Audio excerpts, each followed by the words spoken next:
If you want to pass CCNA and actually understand how enterprise routing works, you need to know OSPF. This is the routing protocol that shows up when networks outgrow the simple world of RIP.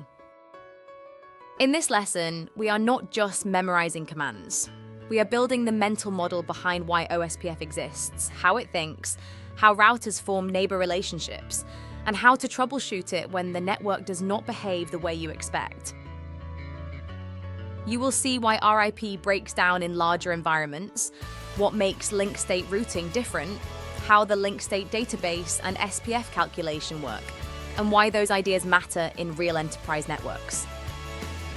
Then we will walk OSPF from the first hello packet all the way to a full adjacency and route calculation, because that sequence is the key to understanding neighbor states and solving problems logically. After that, we will tackle router IDs, cost, reference bandwidth, DR and BDR elections, configuration, verification commands, and a practical troubleshooting workflow you can use in labs and on the exam. By the end, OSPF should feel less like a list of facts and more like a system you can reason through. That is the difference between recognizing a command and knowing what the router is trying to do. And that matters because CCNA questions love details like neighbor states, router ID selection, DR elections, and route types. In the real world, those same details decide whether routes appear, adjacencies form, and traffic keeps moving. So let's build OSPF the right way, from first principles to production-ready commands, and make sure you can explain it, configure it, verify it, and fix it. To understand why OSPF matters, we need to start with what came before it. RIP is easy to learn, but it solves routing in a very simple way, and that simplicity becomes a problem as networks grow. RIP uses hop count as its metric. It does not care whether a path uses a fast fiber link or a slow WAN link. If both paths have the same number of routers, RIP treats them as equal. That is a huge limitation because enterprise routing should prefer the better path, not just the path with fewer devices in between. A low hop path can still be a terrible path. RIP also has a hard maximum of 15 hops. Once a destination is 16 hops away, RIP marks it as unreachable.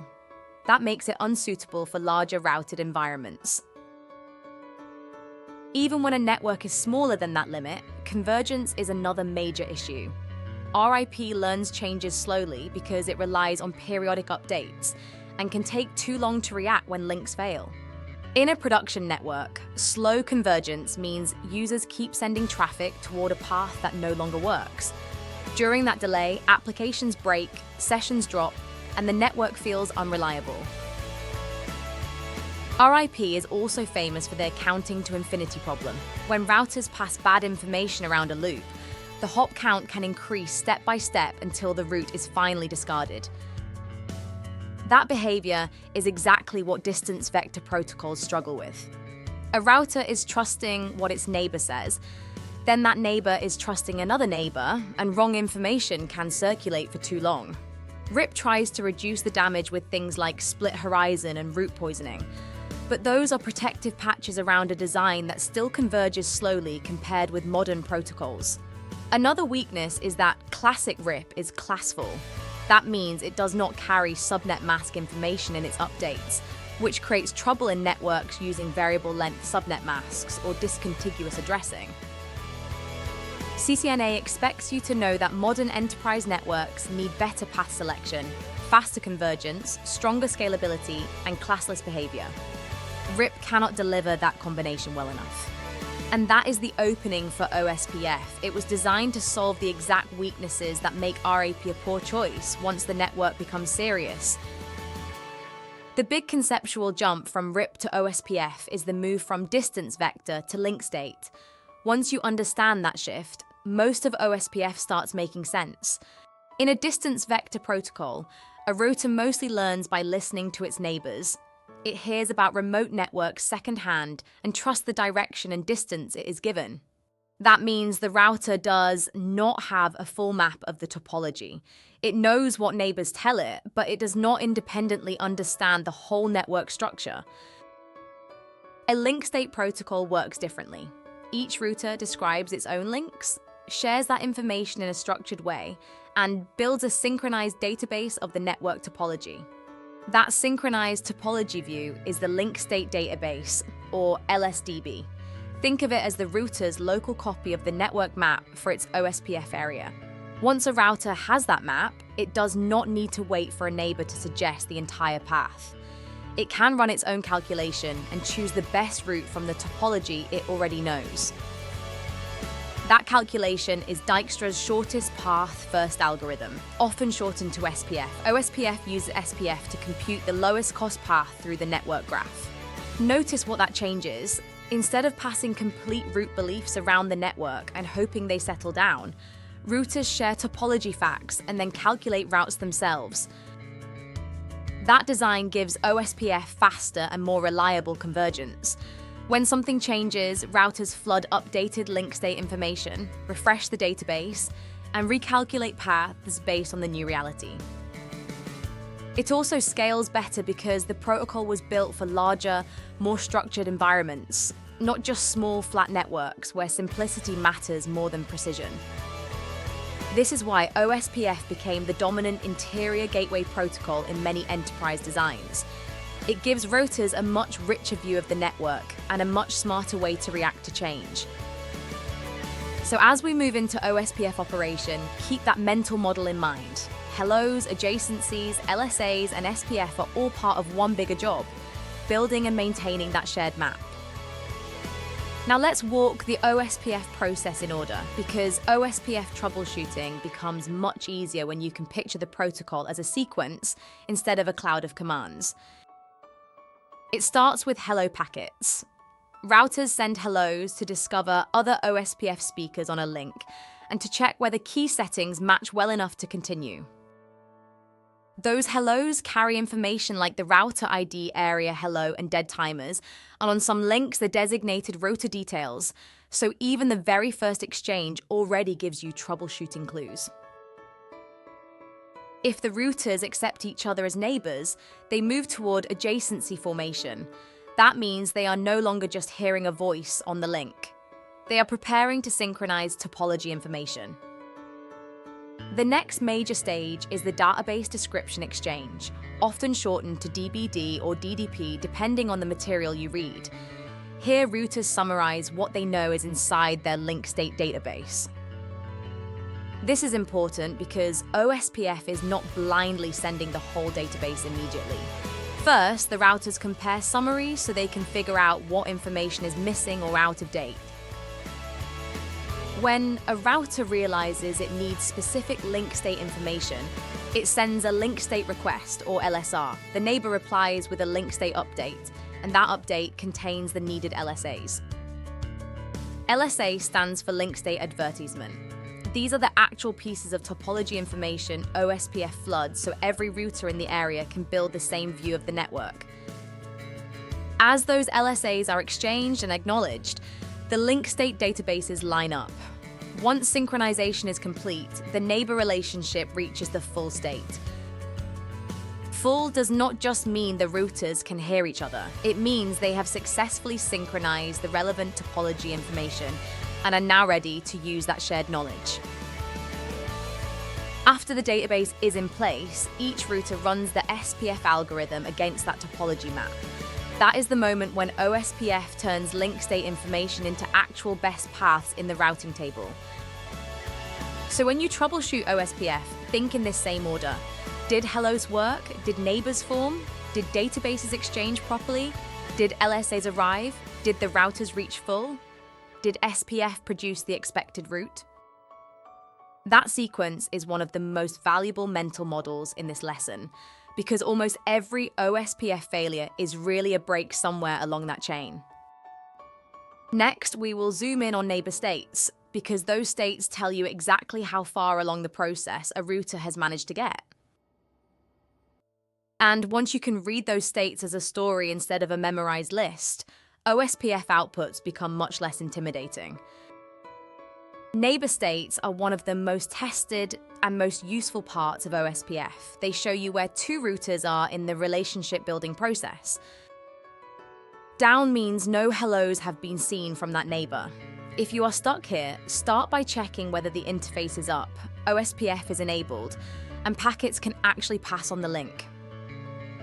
Init means a hello was received, but your own router ID was not listed inside the neighbor's hello yet. In other words, communication is one-way, not fully mutual. Two-way means each router now sees its own router ID in the other router's hello. That proves bidirectional communication and successful neighbor discovery.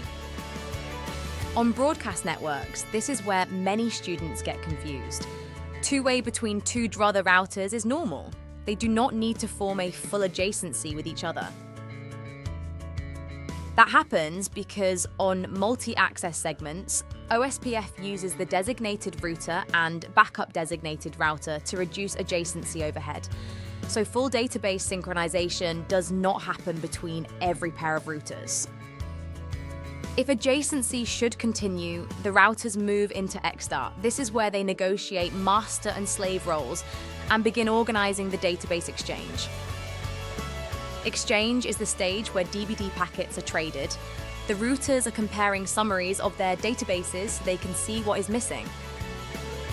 Loading comes next. Now the router is requesting the specific LSAs it still needs and receiving them through link state updates. Full is the final healthy state for neighbors that are meant to become adjacent. At this point, the databases are synchronized and SPF can work from a shared topology view. Read these states as a troubleshooting story.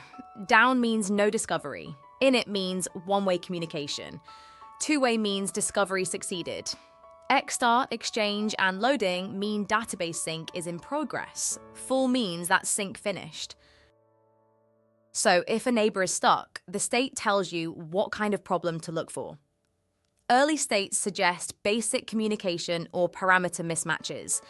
Mid-states often point toward exchange issues like MTU or database negotiation problems. This is why neighbor states are not just exam trivia. They are diagnostic clues that tell you what OSPF has already achieved and what it still failed to do. And one of the details that shows up everywhere in those outputs is the router ID, so that is the next foundation we need to lock in. The router ID is one of the most important identity values in OSPF. It is how a router represents itself inside the protocol, and it appears everywhere from neighbor tables to LSAs. Every OSPF router needs a unique router ID. If two routers use the same one, the protocol can behave unpredictably and neighbor relationships can fail or become unstable. For CCNA, you should know the selection order. If a manual router ID is configured, OSPF uses that. If not, it prefers the highest IP address on any loopback interface. If there is no loopback, it uses the highest active physical interface address. That automatic process works, but it is not the best way to run a production network. A manually configured router ID is predictable, stable, and easier to document and troubleshoot. Loopbacks matter here because they are logical interfaces that usually stay up. That makes them a reliable source of identity compared with a physical interface that could go down. Even so, relying on loopback selection alone still leaves room for surprises. The cleanest approach is to create a loopback and also set the router ID manually so the value is explicit. Another detail that catches students is that changing the configured router ID does not always take effect immediately. OSPF may continue using the current value until the process is reset. That is why you often need to clear the OSPF process or reload the router after changing the router ID. Otherwise, show commands can still display the old identity. From a troubleshooting angle, duplicate router IDs are especially important. If neighbor formation looks strange or LSAs do not behave the way they should, verify that every router has a unique identity. So the short version is this: make the router ID unique, configure it manually, understand how the fallback selection works, and remember that OSPF may need a process reset before the new value shows up. If you build that habit now, your OSPF labs become easier to read and your troubleshooting becomes much more predictable. Next, we need to look at the metric itself, because OSPF does not choose paths by hop count. It uses cost, and that opens up another important CCNA discussion. OSPF chooses routes using cost, not hop count. That is a big upgrade because cost can reflect link speed instead of just counting how many routers a packet crosses. The classic formula is reference bandwidth divided by interface bandwidth. So faster interfaces get lower costs, and lower total path cost wins. By default, many routers use a reference bandwidth of 100 megabits per second. That worked when fast Ethernet was a high-speed link, but it causes trouble in modern networks. Here is the issue: if the reference bandwidth is only 100, then fast Ethernet, gigabit Ethernet, and even 10 gigabit links can all end up with the same minimum cost value. OSPF stops seeing the speed difference clearly. That means the metric loses precision exactly where you need it most. A 1 gig link and a 10 gig link should not look equally attractive if you want intelligent path selection. This is why you configure a higher reference bandwidth, often with auto cost reference bandwidth 10000. That lets OSPF distinguish speeds up through 10 gigabit in a much more useful way. The exact number matters less than the principle. Your reference bandwidth should be high enough for the fastest links you expect in the network, and every router in the OSPF domain must agree on it. That consistency point is crucial. If one router uses a different reference bandwidth, path calculations can become inconsistent across the network, which is the opposite of what you want from a link state protocol. For CCNA, remember both the formula and the modern design issue. Default values may not differentiate fast Ethernet, gigabit, and 10 gigabit links well enough. And in a real network, that means you should not just accept the default because it exists. You tune the reference bandwidth so OSPF can make better decisions. Once you understand cost, the next design topic makes more sense too. On shared segments, OSPF also has to control how many adjacencies form, and that is where DR and BDR enter the picture. So let's move from metric logic to neighbor scaling on multi-access networks. On a multi-access network like Ethernet, OSPF has another scalability challenge. If every router formed a full adjacency with every other router, the number of relationships would grow very quickly. That is the N-squared problem. As more routers join the segment, the possible adjacencies increase dramatically, and database exchange becomes noisy and inefficient.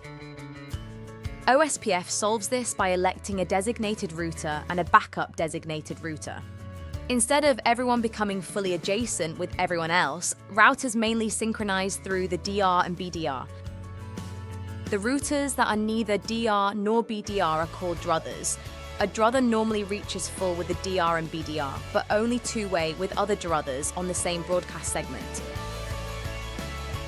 That detail explains a lot of neighbor table outputs. If you see two-way between druthers, do not assume something is broken. On a broadcast network, that can be the healthy expected state. OSPF also uses multicast addresses to manage this communication efficiently. The all-SPF router's address is 224.0.0.5, and the all router's address is 224.0.0.6.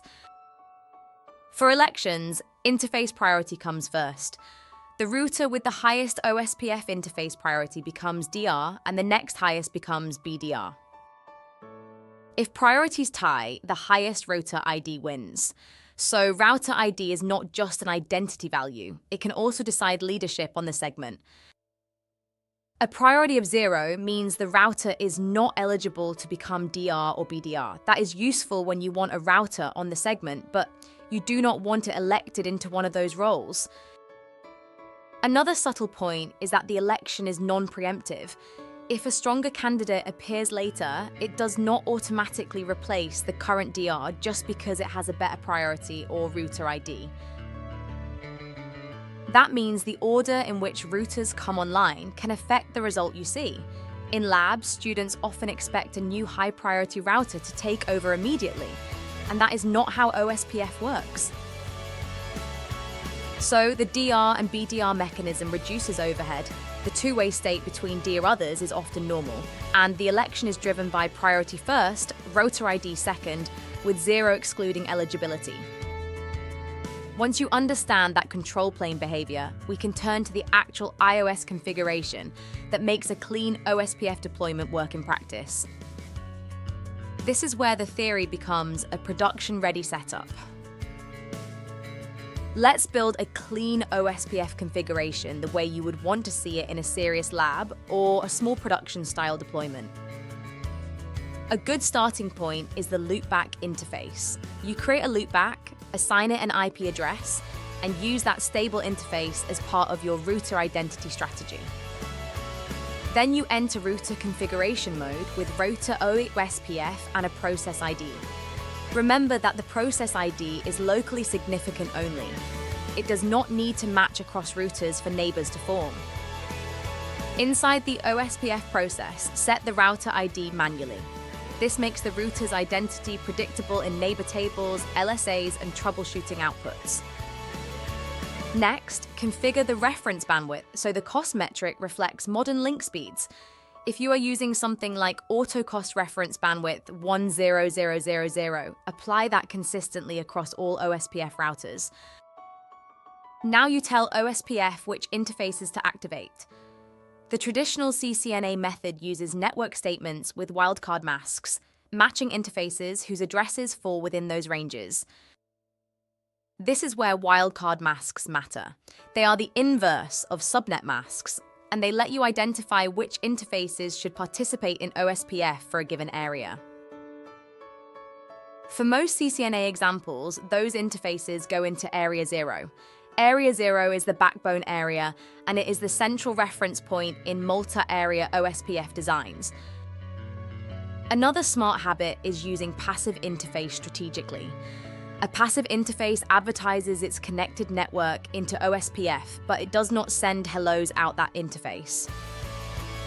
That is ideal for interfaces where no OSPF neighbor should ever exist, like many LAN-facing user segments. It reduces unnecessary protocol chatter and tightens the design. So a solid baseline build looks like this. Create loopbacks, start the OSPF process, set a manual router ID, tune reference bandwidth, match interfaces with network statements and wildcard masks, place them in the right area, and make non-neighbor interfaces passive. If you remember nothing else from the command syntax, remember these design habits: stable identity, consistent cost settings, accurate interface matching, and intentional neighbor formation. Once the configuration is in place, the next job is proving that OSPF is actually healthy. That means verification, not guesswork. So let's move from building the protocol to reading what the router tells us about it. Verification is where configuration becomes confidence. You do not just type OSPF commands and hope for the best. You ask the router to prove each part of the story. A great first command is show IP OSPF neighbor.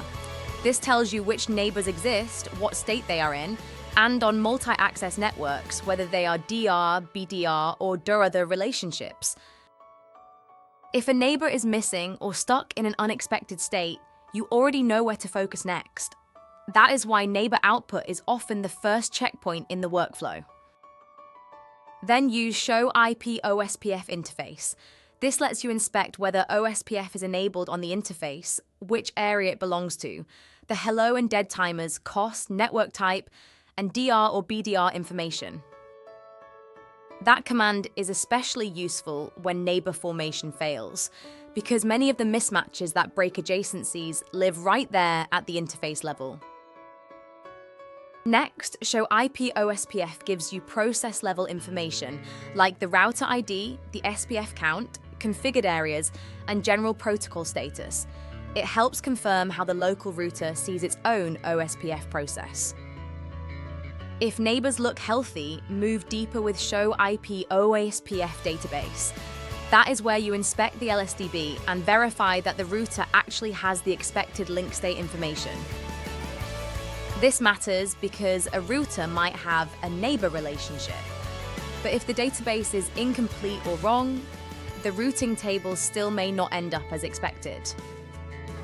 Finally, check Show IP Route OSPF. This tells you which OSPF learned routes actually made it into the routing table, which is the point where control plane knowledge turns into forwarding decisions. So the workflow is deliberate. Start with neighbor health, inspect interface details, confirm the local process view, inspect the database, and then verify the resulting routes. That order keeps you from jumping randomly between commands. It turns verification into a layered investigation where each command answers a different question. And that exact mindset becomes even more valuable when something is broken, which is why our next section is a practical neighbor troubleshooting checklist. When OSPF neighbors do not form, the best approach is not panic, and it is not random commands. It is a repeatable checklist that moves from basic problems to protocol-specific mismatches. Start with interface status. If the interface is down, line protocol is down, or the IP addressing is wrong, OSPF does not even get a fair chance to work. Next, confirm that OSPF is actually enabled on the correct interfaces. A missing network statement or the wrong interface selection means hellos never start where you think they should. After that, think about packet delivery. OSPF relies on multicast in many environments, so multicast filtering or control plane filtering can stop neighbor discovery before it really begins. Then verify the area number. If one side thinks the interface belongs to one area and the other side uses a different area, the routers will not become proper neighbors. Hello and dead timers must also match. If those values differ on neighbors that expect matching timers, hellos are seen as incompatible and adjacency fails. Subnet mismatches are another classic issue. If the routers are not actually in the same logical subnet on that shared link, OSPF neighbor formation can break even when the interfaces look active. Authentication settings must line up as well. If one side uses authentication and the other side does not, or the credentials do not match, the routers will reject each other. If neighbors get partway through the process and then stall around XStar or Exchange, think about MTU mismatch. That is one of the classic reasons database exchange gets stuck. And never forget duplicate router IDs. Even if everything else looks reasonable, duplicate identities can create unstable or confusing OSPF behavior. The power of this checklist is the sequence. You begin with physical and interface truth, then protocol enablement, then matching parameters, then the more subtle exchange problems. That keeps your troubleshooting efficient and exam useful. Instead of guessing, you use the neighbor state and the protocol logic to narrow the problem quickly. So if OSPF is broken, ask what stage failed and then walk this checklist in order. The protocol usually tells you more than you think if you read it carefully. Before we wrap up, there is one more CCNA topic to place in context: how OSPF areas work and why most of your exam focus stays on single area designs. For CCNA, you should also have a basic picture of OSPF areas, even though most beginner labs focus mainly on single area OSPF. Area 0 is the backbone area. In multi-area OSPF, other areas connect through the backbone, and that makes Area 0 the central transit structure. Routes learned within the same area are called intra-area routes. Routes learned from another OSPF area are inter-area routes, and those move through area border routers, or ABRs. External routes are different again. Those are routes that entered OSPF from outside the protocol, usually through redistribution from some other routing source. At a very high level, E1 and E2 are both external route types. E2 is the one you will hear about most often at CCNA level, while E1 also accounts for internal OSPF cost on top of the external metric. The reason CCNA stays mostly focused on single area OSPF is that the exam first wants you to master neighbor formation, LSDB logic, COS, DR, and BDR behavior, and core configuration and verification.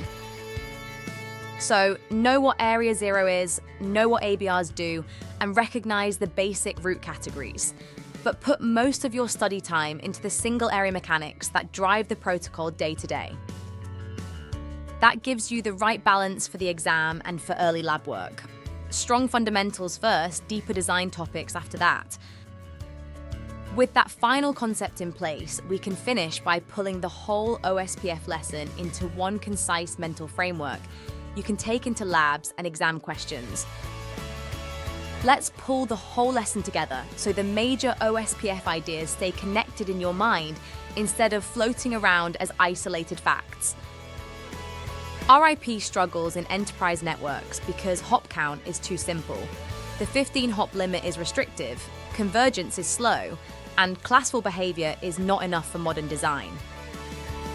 OSPF solves that with a link state model. Routers build an LSDB, then run SPF to calculate best paths from a shared topology view instead of relying only on neighbor-told route beliefs. Operationally, remember the sequence. Hellos discover neighbors, adjacencies form, databases are compared, LSAs are requested and flooded, neighbors reach full, and SPF installs routes. Neighbor states tell that story in detail, and two-way between druthers on broadcast networks can be perfectly normal. Always interpret the state in context. Router IDs must be unique, manual configuration is the safest habit, and the cost formula depends on reference bandwidth, which should be tuned consistently so modern link speeds are differentiated correctly. On multi-access networks, DR and BDR reduce adjacency overhead. Elections use priority first and router ID second, and priority 0 removes eligibility. When you configure OSPF, think beyond syntax. Stable loopbacks, manual router IDs, correct network statements, and wildcard masks, area placement, and passive interface strategy all matter. When you verify OSPF, move logically from neighbor table to interface details to process information to LSDB to routing table. That progression keeps your thinking disciplined. And when you troubleshoot neighbors, use a sequence: interface status, OSPF enablement, multicast reachability, area match, timer match, subnet match, authentication, MTU, then duplicate router IDs. If you can explain those ideas clearly, you are in strong shape for both the CCNA exam and the labs that make the protocol feel real. At this point, you should have a much stronger picture of how OSPF works and why it became the enterprise routing protocol you are expected to know for CCNA. Now the goal is repetition. Review the neighbor states, practice the configuration, run the verification commands, and troubleshoot small lab failures until the logic starts to feel natural. That is where real confidence comes from. Not just reading notes, but watching the protocol form adjacencies, build the database, and install routes under your own hands. In the next lesson, we will shift into DHCP, NAT, and NTP, 3 more services that show up constantly in CCNA study and real network operations. For now, keep labbing OSPF until you can explain every major output you see. That's when the protocol really clicks.